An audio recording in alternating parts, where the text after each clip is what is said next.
Good is it morning today, everybody?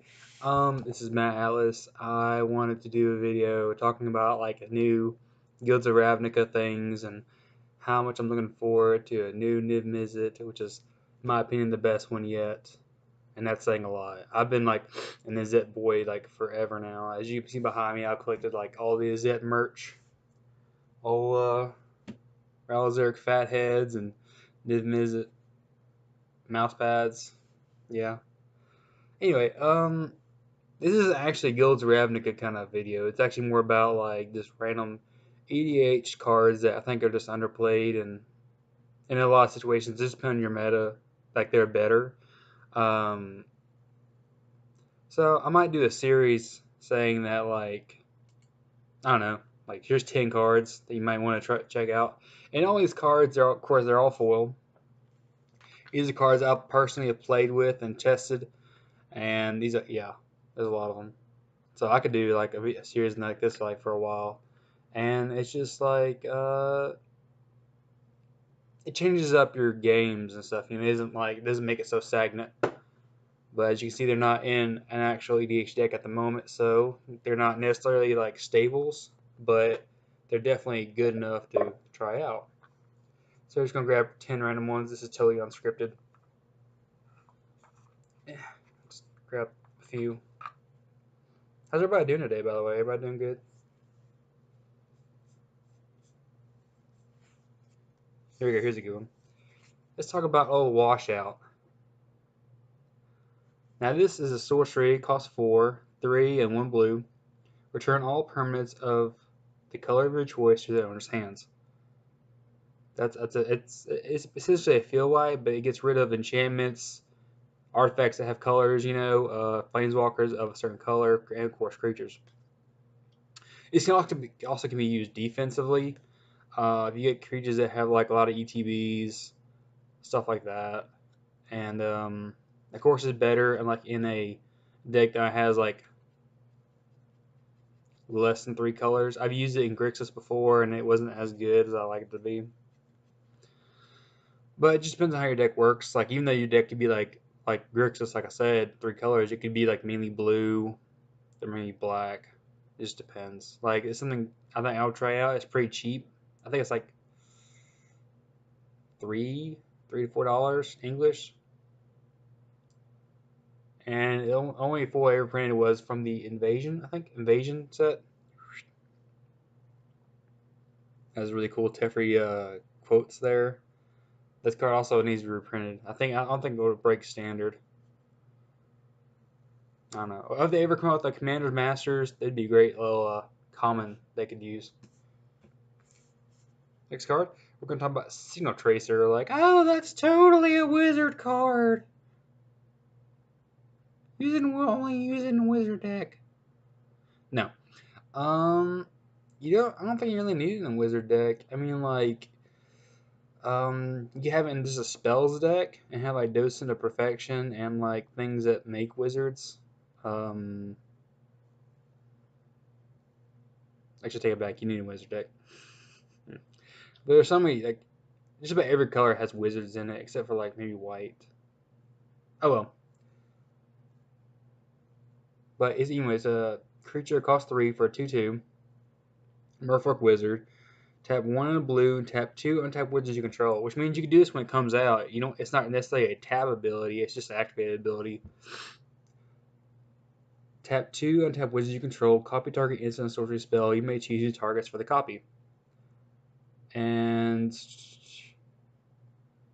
notice this is copy target instant sorcery spell. Back in the day, you can copy your opponent's spells too. Like if you notice, it doesn't say only spells you control. It's any spell.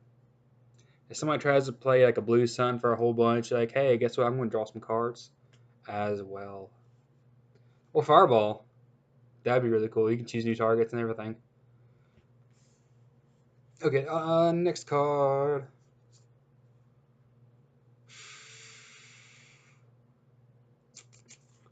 Next card. I'm just gonna grab some more right here. Day of Judgment. Oh, I know it's like a worse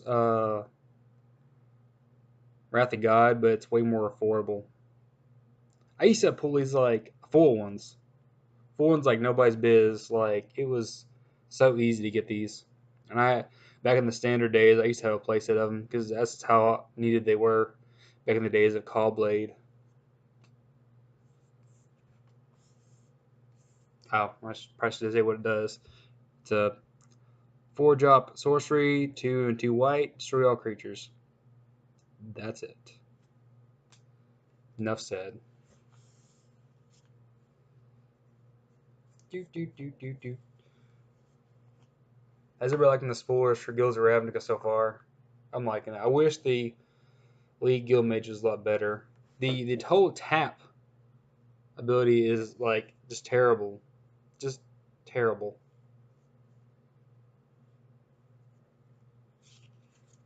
Let's go touch on blue a little bit more. This is a counter spell called Rewind. Costs 2 and 2 blue. Instant counter target spell. Then untap up to 4 lands. And in EDH, you have a lot of lands that make more than 1 mana too. So it is essentially ramps you to a little more mana. Depends on how you do it. Say if you have a Nixos or that what's that Vault of the Catacat, whatever. It makes like a bunch of mana like for each artifact you control, or whatever. That's why I have it in my deck. And this version is the M13 one. I got the original one in my deck right now. I kind of like this one better, actually. That's an unpopular opinion because like the picture's foil, which is pretty cool. And of course, the flavor text is also different. I think the flavor text in that one's like a Baron quote.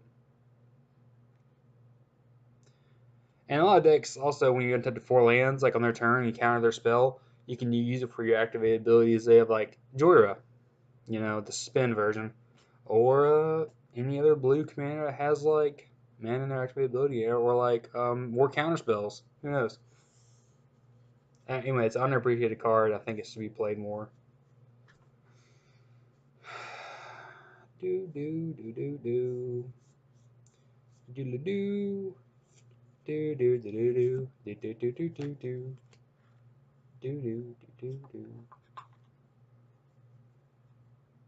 I know a lot of people are excited about the reprint of Chromatic Lantern. I don't need to explain this thing. It's good. That's actually one of the 10 cards. We're gonna go on. Small little pro tip: if you have a lot of foils, get some Deskin packs. It will save their life.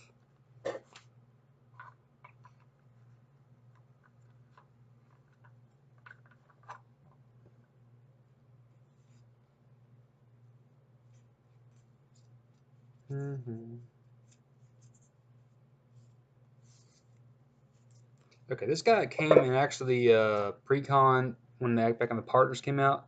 It's Ludwig. Ludwig the Necro Alchemist. Yeah. Anyway, 3-drop, human wizard, 1 blue red for a 1/4. At the beginning of each player's end step, the player may draw a card if a player other than you lost life this turn. So it's a very political card. By the way, I love political cards. I mean, like it's not necessarily um, good, but I mean, like political cards, it can get you advantage like in the long run. And this, it goes with your mana curve, costs 3. I mean, like a lot of EDH decks, like you have like higher costing things. So and it has a big butt. It's a 1/4, so I mean, it can absorb some uh, tokens coming at you. But also with that ability, it makes them want to attack somebody else, passively. And it's pretty cheap. I don't know how much it's worth. Maybe like I think $2, if that much. I would definitely pick this up if you want to try it out in like a Wizards deck. And you don't have to go full up like Wizard combos stuff. I mean, like you can just get that Wizard aggro, which is great. I've tried that out. I mentioned before I dosed in perfection, stuff like that. Just not necessarily storm out, but like after you get like 2 or 3 wizards on the field and you already get them flipped. I should probably talk about that guy more. But anyway, I digress. we're gonna move on to this guy. I don't know where my English version is, but this is Deadeye Navigator. My friends used to call it Jedi Navigator. I don't know why. Anyway, it's a creature cost 6 for a 5/5 soul bond. Soul bond is when this creature is in the battlefield or another creature is in the battlefield under your control, they can become soul bonded to each other. Yeah, it adds an ETB, but also like it's like being tapped. You know, if they copy whatever, the copy isn't soul bonded automatically. It's like a status like monstrous tapped. I can't remember the other kind of statuses, but it's a state based effect. Anyway, those creatures that are so bonded with him have the ability of tap one in the blue, remove this card from the game, then put it back into play. So of course it works with ETBs and like that. And people used to play the out of this card, and like some people were once say like you should be banned, but people stopped talking about it, which is pretty sad. And it's super cheap. Like I think the full is like maybe $5 right now. I mean, there's so many cards in like Commander that has ETBs. I mean, like and like it's a 5/5 for 6. You know, I mean, like it's not like you're really losing out on the bet. Like you're up to 6 so far. We need 4 more. I'll buy it kind of quickly now. You want to say a cheap card? This card here's $1. Charmbreaker Devils.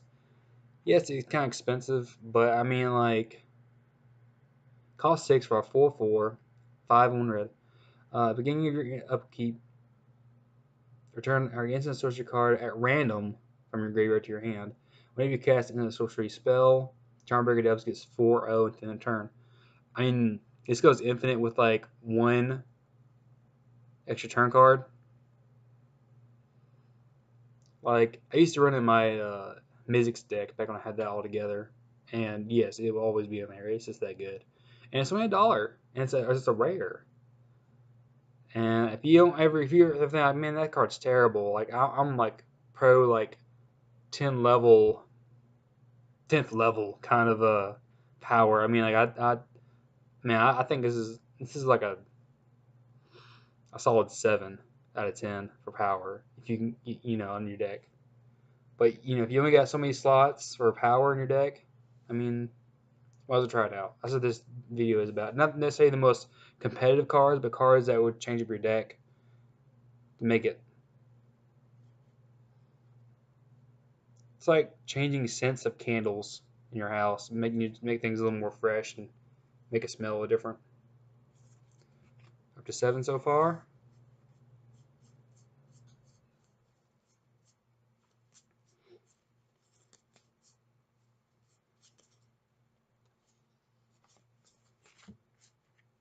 What about old Izzet Charm? Who hopes they will print some kind of charms again in the Ravnica with these guilds Ravnica? Probably not, because we're pretty late into the spoilers now and no sign of it. So, but I'm optimistic. We might see one maybe in the 3rd set if we're still in Ravnica by then. Who knows? But anyway, this is an instant cost 1 blue, 1 red. Choose one. Counter target non-creature spell unless the controller pays 2. Or Izzet Charm deals 2 damage to our creature. Or draw 2 cards and discard 2 cards. That's great. I mean, nothing's better than like countering like a Chromatic Lantern, you know, on their turn 3. That shuts a lot of decks down. Or countering Planeswalkers, Ashnod's Altar. You know, I wonder if Ashnod's Altar ain't good at EDH. That's sarcastic. Up to 8, got 2 more to go. Let's talk about Magma Quake. This card is going to be probably more popular and more sought after in a couple years. It's instant, costs 2 red and X for instant. Excuse me. Magma Quake does X damage to each creature without flying and each planeswalker. So essentially, you can use this probably in a dragon deck. You know, like I think I heard Shotgun's going to become pretty popular in EDH, so try that out. Essentially, like wipe the field of everything but yours, and a planeswalker for instant speed. I mean, what's wrong with that? And cards like another card I wanted to show off was a card called Repercussion. I'll make another video about that. That card goes well, very well with that.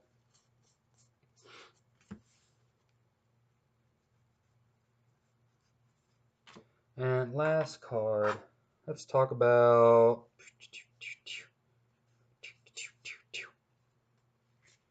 Diviner's Wand. This is a wizard equipment for 3. I think it's like maybe $2. And I don't even know why it's even that high, because it's not played in anything. And yes, this is only good in wizard decks. It's a wizard spell, which I don't think there's a card out there that synergizes wizard spells.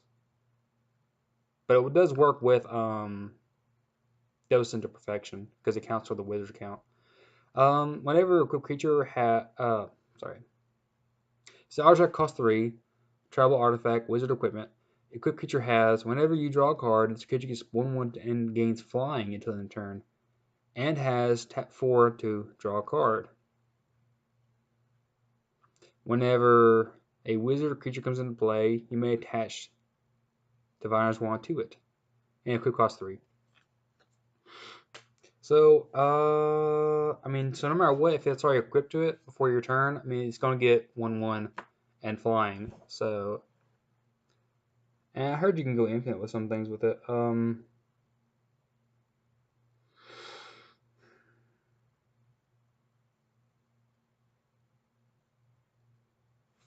trying to think of other things it goes along with. Just ability to tap 4 and draw a card. I mean, like, especially late game in EDH, like, you just have so much mana you can't do anything with it. I mean, you can just dump it in, like, just 4 to draw another card. Maybe go draw something better. Tap another 4, draw another card. I mean, I've had, like, 30 mana before, and not like infinite mana, but just like I could just make 30 mana and just see what I can do with it. So you draw like 3 or 4 cards, and maybe draw a field wipe. You draw a card that gets in the game, and like it's just something that you can just activate and just do. There's no drawback. It's just like cost 4 just to draw a card. Anyway, those are some cards that I think that people should try out and look into and see if it's any, in their deck. See if just shakes up the meta. Like don't be so competitive all the time. Like, and I'm talking to myself too. Like, it's just a game at the end of the day. And that's it. That's all for my cards now. If y'all like this video, I know it's kind of long, but if y'all want to see more, like some more point of view about some other cards that I want to try out, I got plenty. Got plenty of cards to go through. Try out. Just like, share, comments, complaints, criticisms, and tell me about things you're excited about with the Guilds of Ravnica. That's honestly what my highlight of my month is. So anyway, y'all take it easy, and these are your cards. You do with what you want to with them. Bye.